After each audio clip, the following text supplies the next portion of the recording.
è in atto una ferocissima lotta durante la pubblicità.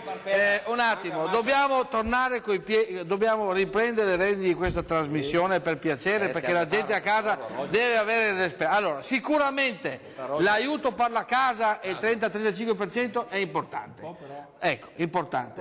Un po' regolamentata, dice il sindaco di Nervesa Battaglia. Ecco. Allora, le grandi opere pubbliche sono un'altra cosa molto importante per rilanciare l'economia, per l'economia, e queste le sta facendo questo governo, e mi pare che anche le opere pubbliche le ha fatte il Presidente Galan, giusto? Le opere pubbliche sono state fatte, stanno per partire i grandi cantieri che porteranno lavoro, le case per le famiglie per unirle.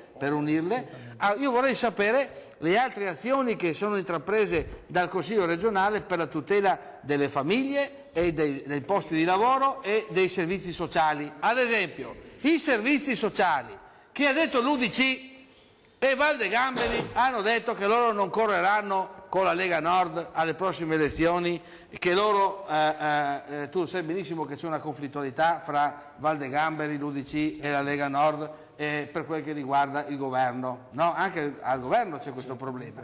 Ecco, cosa è stato fatto nei servizi sociali del Veneto per tutelare le nostre famiglie? Cosa è stato fatto?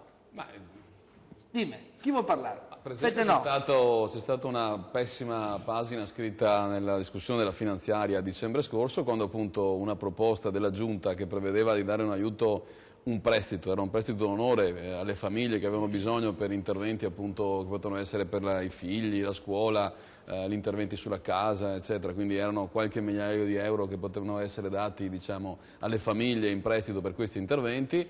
Non è stato possibile approvarla perché la Lega Nord ha detto o lo si dà solo ai veneti o niente. Lì se ne è instaurata una discussione che è stata infinita, e poi cosa è successo? Che la maggioranza ha ritirato la Giunta ha ritirato il provvedimento, quindi si sono persi quei 4 milioni di euro, non sono stati dati alle famiglie. Allora, precedenti molto torbidi riguardo per esempio a quelli, ai nuovi nati che andavano lì a prendersi 1.000 euro senza neanche presentare un documento di identità. Chi doveva controllare doveva controllare, io dico, non è che sono... Berton difende la Lega Nord.